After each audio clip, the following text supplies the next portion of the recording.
Hello and welcome to Rise and Unwind. I'm AV. Each week, we connect with people all over the country to spotlight things you can check out right in your own neighborhood. On this week's show, we've got a little bit of everything, such as this. This is a great reminder that your heart is working so hard for you every single day. All that and more right here on Rise and Unwind. Have you noticed how often books are suddenly just being pulled from school shelves? You know, sometimes quietly, sometimes overnight. And across the country, librarians are finding themselves on the front lines of a much bigger cultural fight.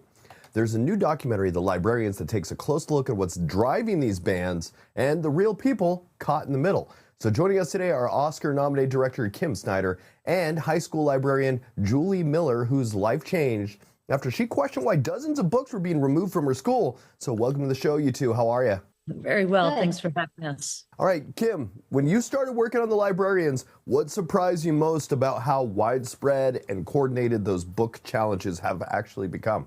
Well, it was shocking back in 21 when we started this journey to even learn that criminalization was on the table for librarians doing what they have been trained to do, which is to protect our First Amendment rights and to provide us with representation and thriving libraries. So many things shocked me. And it was quite a journey, but I think really discovering along the way how organized and what was really underneath this, which was really not about the books themselves, but a much more organized and insidious movement with political agendas that are quite extreme. And Julie, your story is incredibly personal. What's going on through your mind when you were first told these books had to just come off the shelves? At first, it kind of seemed like this is absurd, really, to be doing this sort of thing. We've been celebrating Banned Books Week, or commemorating, I should say, maybe Banned Books Week for since I was born, I think, in America, to highlight the importance of intellectual freedom, access to information, and to shine a light on censorship and the dangers of it, because censorship is deeply un-American. And so I think that when it first started, it just kind of seemed like, well, this is silly. This is not going to happen. We hadn't had a challenge in my district school system in over 20 years when we had our first one in 21. But this has it's escalated beyond anyone's imagination. We're up to over 1,000 book challenges that have been filed in my school system. So it's been really insane, honestly.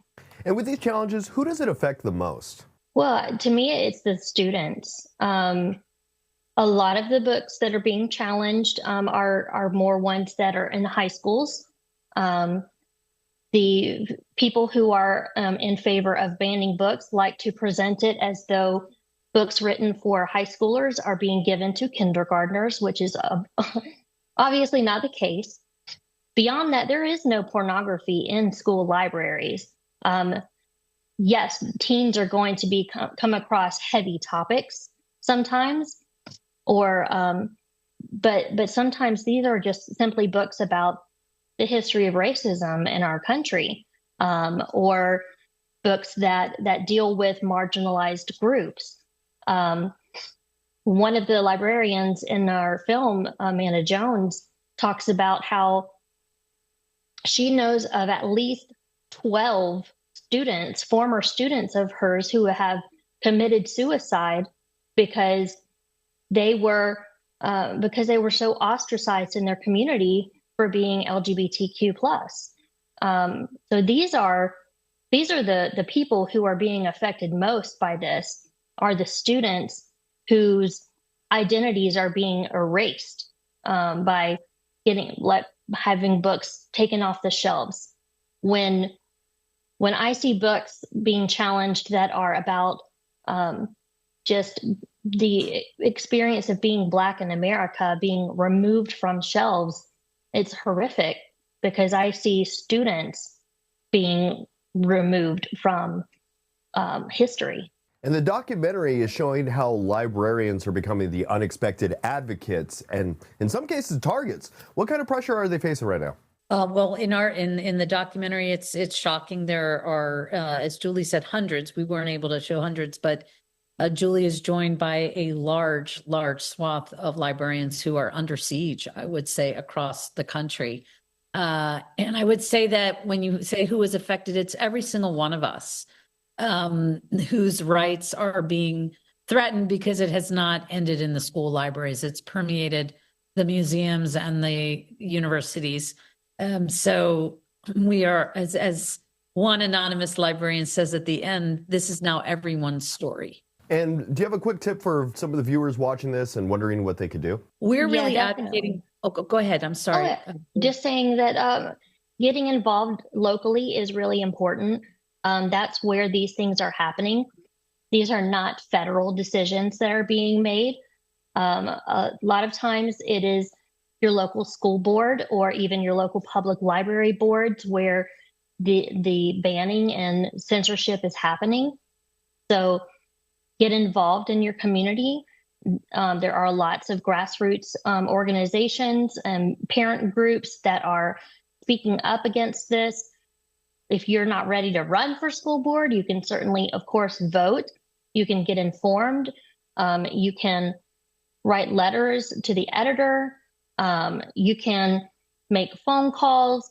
Anything that you can do, even reaching out to, if you're a parent, reaching out to your school, your children's school's librarian, if they have one, and just let them know that you're there for them, that if they're ever encountering issues with censorship, give them your name and number as someone they can reach out to so that you can try to connect them with others in the community who will stand up with them. Julie, Kim, I want to thank you, too, for joining me today. The Librarians premiere is Monday, February 9th on PBS's Independent Lens and will also be available to stream on the PBS app. It's a powerful, eye-opening watch and one that really gets you thinking about what's really at stake. I want to thank you, too, for joining me today. Thanks so much. Thank you. Ever wonder how moonshiners keep a century-old tradition alive when the stakes keep getting higher and higher? A new season of Moonshiners is already underway, and it's pushing the limits like never before, from rising liquor prices to bigger risks and tougher crackdowns. So joining us today are Mark Ramsey and Digger Maines, longtime distillers and stars of Moonshiners on Discovery Channel. It's great to see you both. How are you two today? Good to see you, boss. It's great to be seen. It's better to be seen than viewed. Yeah. That's a good line. I love that. All right. I guess we're just hanging out today. We can't really be talking about anything that you guys do. So how are things? No. Things are good. We're not afraid to talk about what we've done. Sometimes it might save somebody from making the same mistake. Oh, gotcha. All right. So this season opens with more pressure than ever. There's higher costs, tighter enforcement, bigger risks. What did that change for you guys day to day? Cautious on all levels, whether it be the materials you're buying or looking in that rearview mirror to see if the police is on your back end. The dynamics in our line of work never changes. It just changes the fact how severe they are. Higher prices is absolutely bad for us, but the tariffs may be a good thing for us for liquor being sent out of the country. It puts more demand on non-tax liquor. So, it's a double-edged sword, but we're going to live with it and deal with it the way we always have. And moonshining has deep roots going back hundreds and maybe even thousands of years. When you look at what you're doing now, what still feels the same and what feels completely different? The amount of money we're making feels different, and the pressure feels a whole lot worse. The thing about it is this upcoming season, Digger and I have we're getting back to our roots, back to our basics a little more, slowing down a little bit, trying to draw less attention to ourselves. And, it was good. Digger and I hadn't done anything just one-on-one together in a long time, and I think it'll turn out real nice this season. It will. I mean, no matter what the dynamics, if you don't approach what you're doing for a living as a business, then it's not going to be a business long. We look at the future. We see what projections on sugar are going to be the next year. We tend to watch that. See where you can get the biggest value, and you can pass that value on to your customers and still make your profit margin handsome. And there's a real sense this season of deciding how far is too far. Were there moments that you honestly questioned whether it was worth continuing? Oh, absolutely. Just about every day, right? About every day, yeah. It every day brings its own set of challenges, and I think that's one reason that Digger and I are both attracted to this business so much, and the fact that we just love the heritage of it. Our forefathers done it. When the immigrants, the Scotch Irish and the Black Dutch came to this country, not only did they bring their couches and their tables and their furniture, they brought their liquor stills, and maybe we owe all of this to them. And viewers see the danger and the drama, but they also see the craftsmanship. What do you wish people would better understand about the skill behind what you do? Well, it should be their way of doing life in whatever their vocation is. Whether you're digging taters or making liquor, do the best you possibly can at it. And if anybody around you needs a little help, be the first one to extend that hand. That's what's kept this craft alive. We're blessed in the place where we live and the area we grew up in, and people grew up here helping each other, and we like to continue that. And that's the way it's going to stay as far as I'm concerned. But it is a business. We do have to make a living. And but all in all, it's a good life. It's been a wonderful ride. And you guys are the experts. For those that are amateurs or inspired by what you do, what are some of the do's or don'ts or warning signs or say, hell no, don't do this type of things that you could say to somebody that might be interested in jumping in and maybe trying something like this themselves? Not to try to influence anybody. I don't know where you'd start with all the don'ts. There's a lot of those. It's like any other hobby. That's all it's going to be anymore, because the days of huge liquor production, they've about dwindled out on the untaxed side. It's just a way to share camaraderie anymore. The beautiful thing about this show we're doing, we've been blessed to be involved in this part of the Appalachian heritage. And I appreciate the fact that folks want to look into it and see what we've lived through all our lives. The advice I give anybody, if you want to make you a little bit of liquor, get busy, do it. If it's something you enjoy, keep at it, because you're going to make a lot of terrible liquor. Digger and I have made a ton of terrible, terrible liquor. And, it comes with practice. And every now and then, you'll still make a terrible run of liquor. But I recommend it. Try it. If you like it, keep it up. If you don't, move on. It is. It's a lot of fun. Mark Digger, I want to thank you too for joining me today. You can always catch new episodes of Moonshiners now airing on Discovery Channel, and follow the season as it unfolds with even higher stakes and deeper tradition. Hey, I want to thank you too for joining me today. Thank you, sir. Have a blessed day.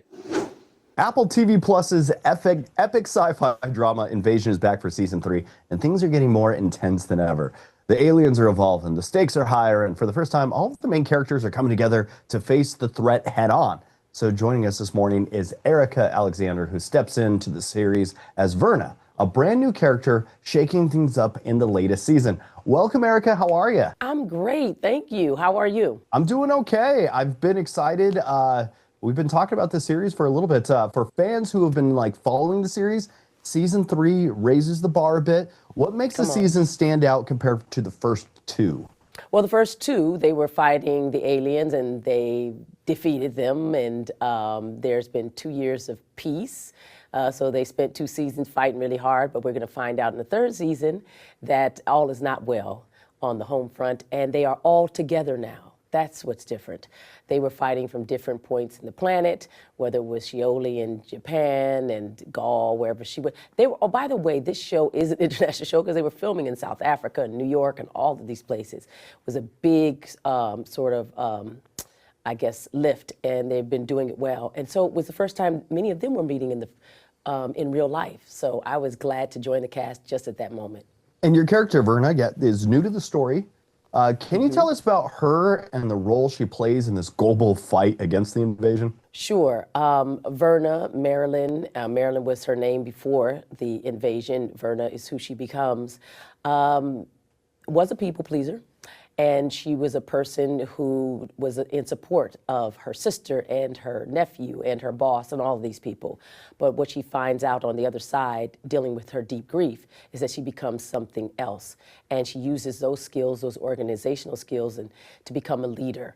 And not necessarily from the greatest place, but she is very human in that journey. And one of the big shifts this season is that the characters' perspectives, they all finally collide and start, they're forced to work together. How does that change the tone or the energy of the series? I think it's always really wonderful for people who have been fans and watched the show, for people to start that they've admired, to see how they're going to work against or for with other people that they've never met. And, you know, we imagine that the actors are not necessarily the characters, but I think there's a certain kind of buzz you get when you put two things together, like peanut butter and chocolate. So I think that that's really fun. And there's a lot of really great special effects and collaboration with the productions designer and all of these things happening, that, you know, there's certain characters who can speak to telepathy and all of those things. So there's a great design in the way Simon Kinberg built out a huge world.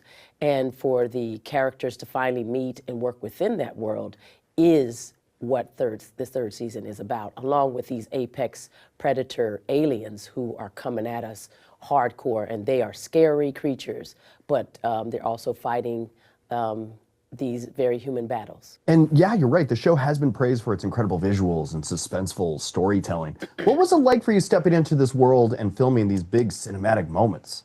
It was a lot. I'm not gonna lie. You need to use your imagination in order to play these characters, because a lot of times you're staring at nothing.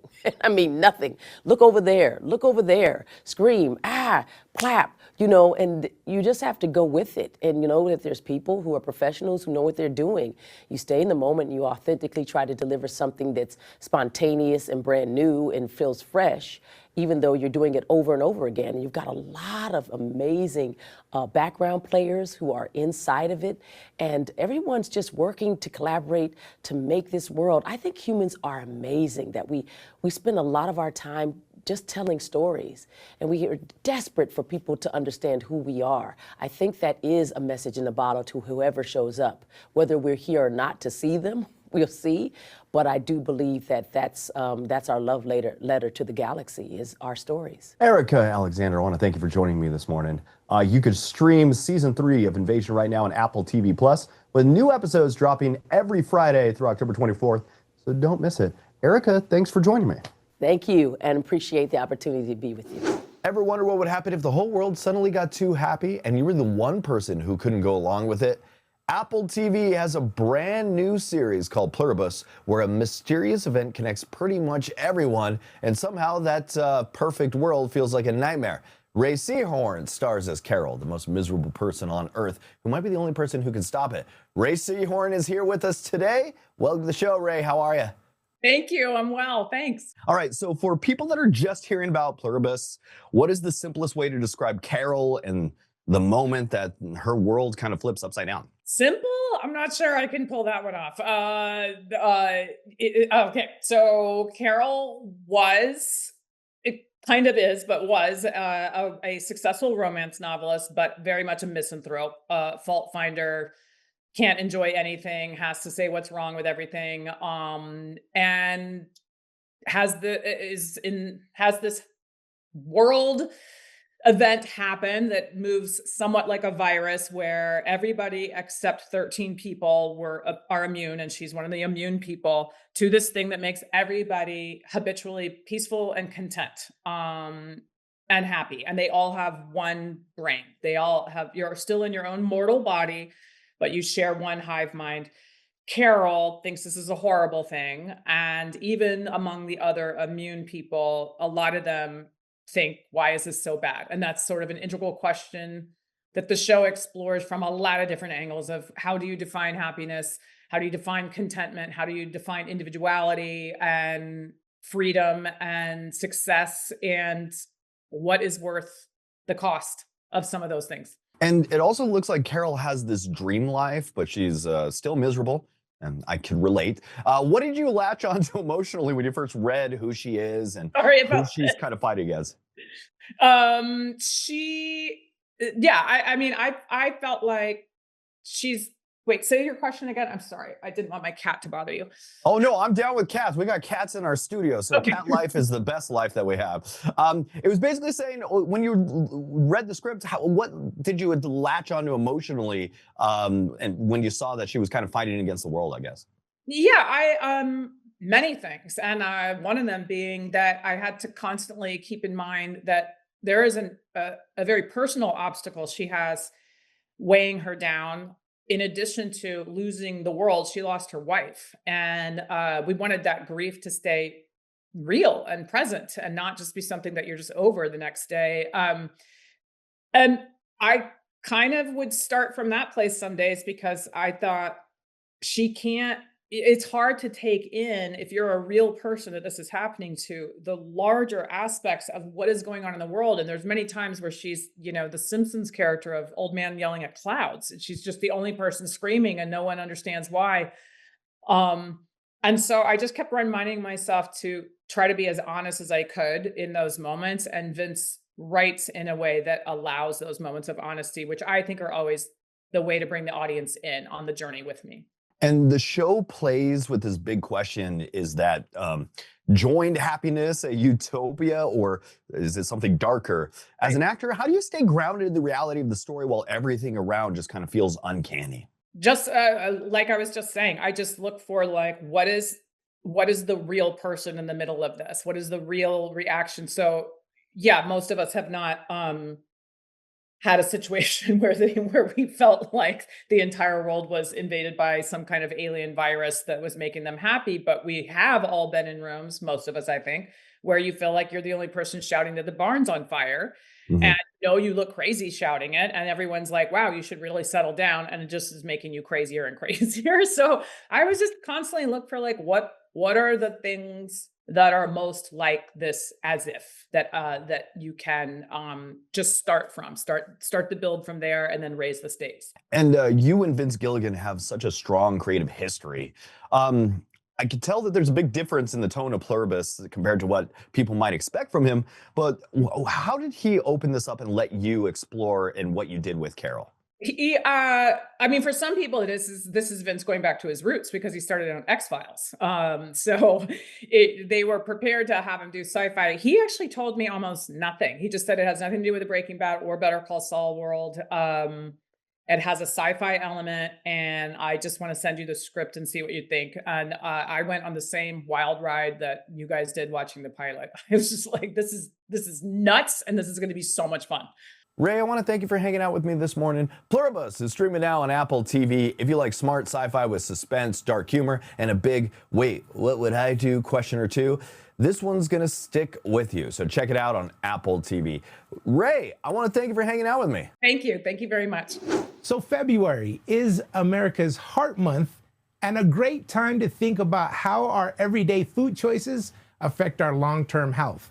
Now, heart disease is still the leading cause of death in the U.S., but nutrition experts say small changes can make a big difference. Joining us is Dawn Jackson Blatner, a registered dietitian, nutritionist, and certified specialist for sports dietetics, here to share easy, heart-smart meal ideas using sweet potatoes.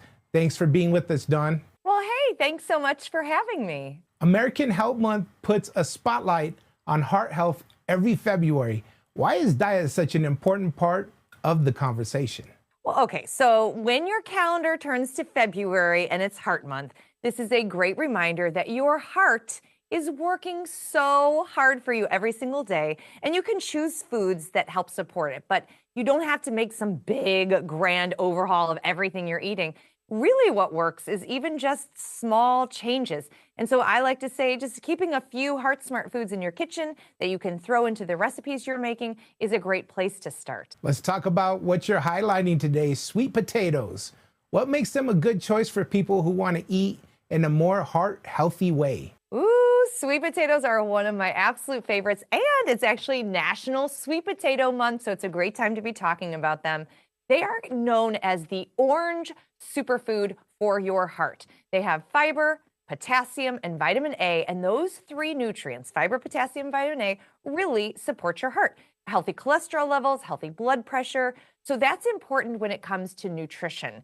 And then also, you got to have foods that are practical. And so sweet potatoes are very practical because they're easy to make, and they're also easy to find year round. And a fun fact for you is about 2/3 of them are grown in North Carolina. For families trying to make healthier choices without completely changing how they cook, what are some simple additions and swaps you can recommend for us? All right, versatility is the key. Is that you want a food that can go in a bunch of different things, and sweet potatoes are super versatile. Now, I have a major hack for you here, is that I will make a batch of sweet potatoes once, and then I'll use them throughout the week. And so what I do is I cut sweet potatoes in half or in cubes, and pop them on a sheet pan in the oven, 400 degrees, 30 to 40 minutes until they're tender. Sometimes I'll use an air fryer, and then I keep those sweet potatoes in the fridge. So when I open the fridge, I see them and I pop them into the recipes that I'm making. I love that. And you've been teasing us this whole time. You've got this spread in front of you. You've prepared a few different dishes for us. Can you walk us through what you made and why these meals support heart health? Yes, so I was promising sweet potatoes are versatile, and I want to prove to you that they in fact are. So I have a breakfast, lunch, and dinner for you. Here we start with breakfast, okay? This is a sweet potato creamsicle smoothie. And so it's baked sweet potatoes with Greek yogurt, vanilla, and then a little orange juice. And this actually tastes like a creamsicle. It's so delicious. You get that heart smart nutrition from sweet potatoes, but also the sweet potatoes make it super creamy. And so breakfast is a great place to start. But now, what about midday, lunch? And I love things that are fajita or taco seasoned. So I have for you lunch is fajita stuffed sweet potatoes. You just take a half a sweet potato that you've baked and then put on top chicken, peppers, and onions that are sauteed in that fajita seasoning. And it is such an easy lunch. You can even make these ahead and have it be grab and go. And then for dinner, this is a social media famous recipe. I make it at least once a week. It's called the Hot Honey Sweet Potato Bowl.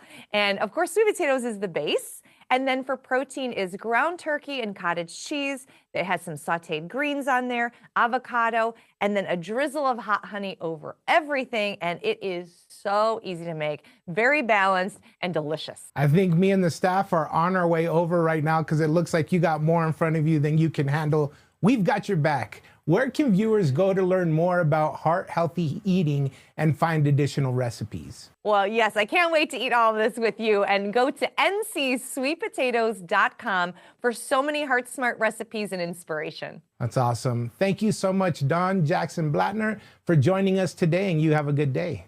Thank you. You too. That's it for this week's Rise Unwind. I'm AV. Thanks so much for hanging out with us. If you want to keep up with the show, then you can find us on social media. Just search Rise Unwind on IG or Facebook. We've also got YouTube at Rise Unwind. You can find everything in one place at riseunwindtv.com. Thanks again for watching, and we'll talk at you soon.